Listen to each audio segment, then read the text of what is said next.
Completing a square is a method you can use to solve quadratic equations where the trinomial or the quadratic is not a perfect square.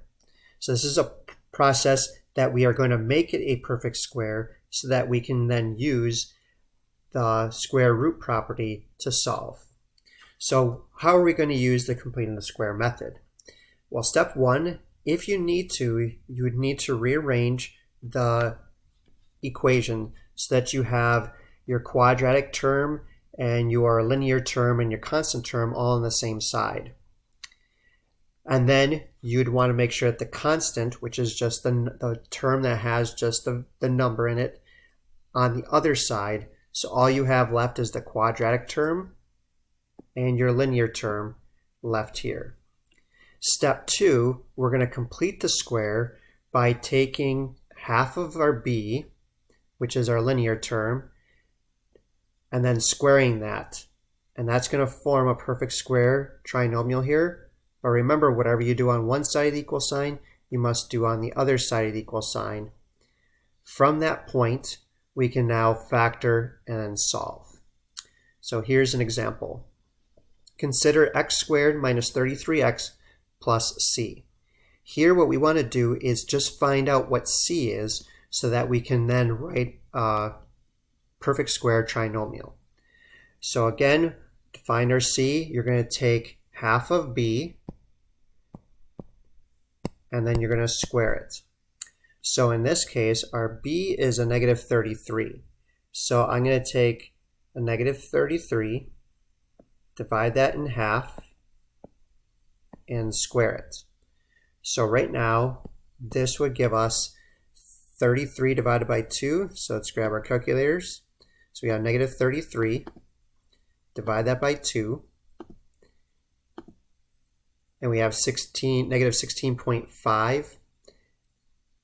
Then if I take my answer and then square it, that's going to give us a positive 272.25. 272.25. So that's what our c is. Now we can write the expression as a perfect square trinomial. So that would give us x squared minus 33x plus 272.25. Now if I were to write this as a binomial squared, this is the same as saying x minus 33 divided by 2. So let's go back to our calculator. 3 divided by 2 would give us 16.5. So this would be 16.5 squared. And this would be your abbreviated or your factored form of this trinomial. Example 5, here we're going to actually solve for x by completing the square. So we're going to put all of our steps together. So our first step is to get this constant term, so this minus 4 to the other side. So to do that, we're going to add 4. And now I have x squared plus 18x plus blank, because I'm going to complete the square, equals 4 plus blank. Now our blank is going to be using the formula again, b divided by 2, and then square it. So our b is 18. Divide that in half, that's 9. Square the 9, and that gives us 81. So this is going to give us 81. But whatever I do on one side, I must do on the other side. So that's an 81 as well. Now I have a perfect square trinomial on the left. So I can factor that, which would be x plus 9 squared equaling 4 plus 81 is 85. Now we use the square root property to solve. So I find the square root of both sides and I'm left with x plus 9 equals, and here we have 85. So we're going to do the estimated form of this. So to do that, grab our calculator. We'll do the square root of 85. And that's going to give us 9.8 9.22. So it's going to be a positive and a negative 9.22. And to get x by itself, I'm going to subtract 9. And x is going to be about 9.22 minus 9 is going to give us about 0.22. And if I were to take negative 9.22 minus 9, that's going to give us a negative 18.22.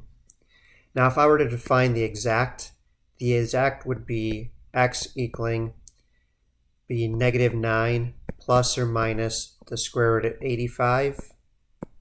Now I can't break down 85 any further than that with a perfect square, so I would just leave it as square root of 85. Next is a word problem, but we're still going to be completing the square here. So it says Jamal's parents are putting a rectangular swimming pool in their backyard. The length is 16 feet longer than the width. If the pool will cover 512 square feet, find the length and the width of the pool. Now it does help if we draw a picture. So it says the length is 16 feet longer than the width. So that would be the width plus 16. That means our width is going to be W. Now to find area of a rectangle, it's our width times our length. So here our width is W and our length is going to be W plus 16. And this has to equal an area of 512. So now we're going to distribute to make a quadratic. So this is going to be W squared plus 16W equals 512. Now I'm going to complete the square on this side by taking our B, which is 16, divide that in half, which is 8, and square it. That's going to give us 64. So this is going to equal 512 plus 64.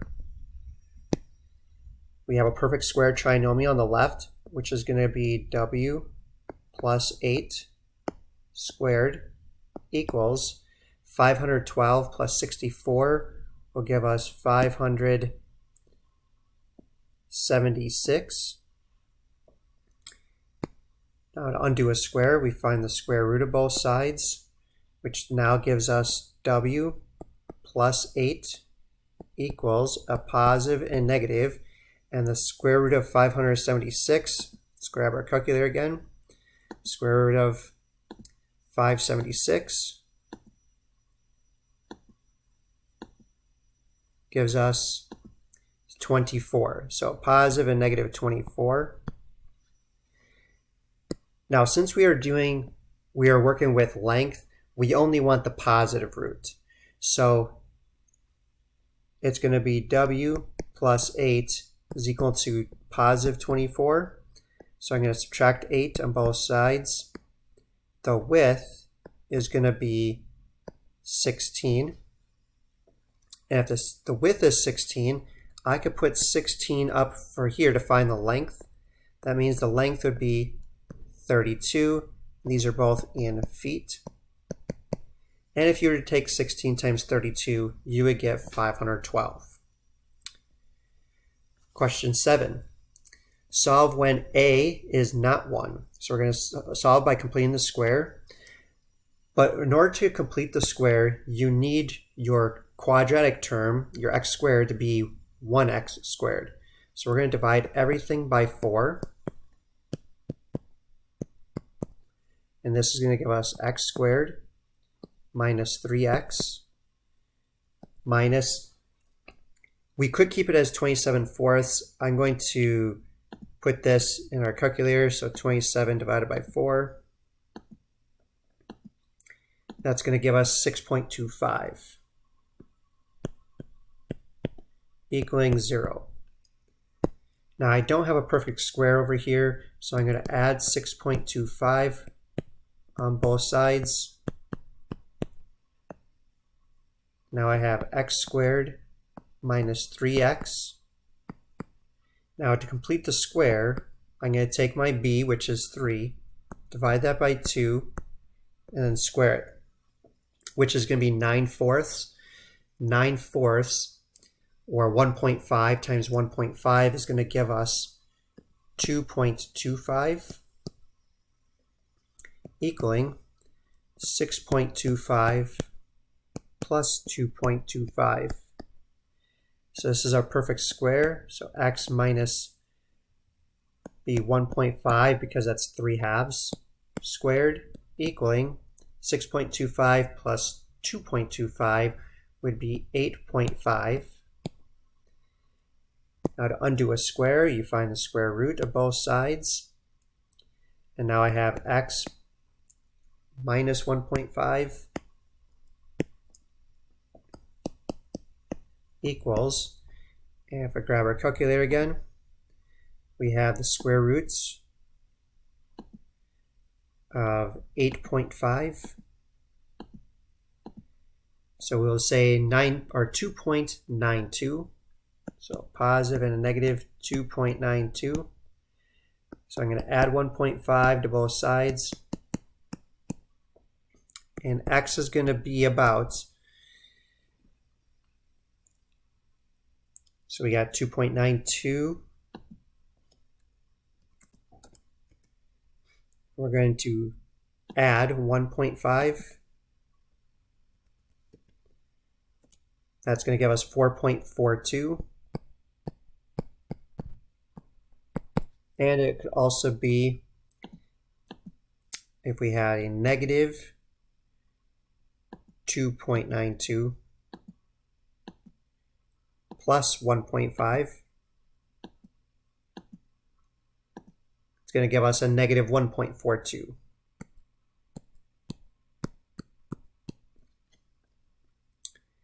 And our last example, here we have imaginary solutions. That means we're going to have an I in our answer. So we're going to do the same thing that we just did. Make sure our quadratic term is 1x squared. So we're going to divide everything by 3. That's going to give us an x squared minus 72 divided by 3. That would give us 72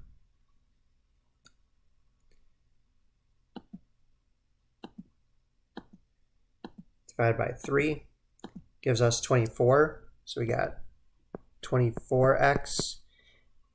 And then I'm going to complete the square here as well. I'm going to be moving this to the other side by subtracting that after I do the division. So on my calculator, we have 465 divided by 3 gives us 155. So this is going to be a minus 155 plus blank. So half of negative 24 is negative 12. Negative 12 squared is 144. So I'm going to add 144 to both sides. This is now a perfect square trinomial, which would be x minus 12, equaling negative 155 plus 144 will give us a negative 11. To undo a square, we find the square root of both sides, which would be x minus 12, equaling a positive and negative square root of a negative 11, which is x minus 12 equals positive and negative I square root of 11. So if I add 12 to both sides, our answers would be 12 plus or minus I square root of 11.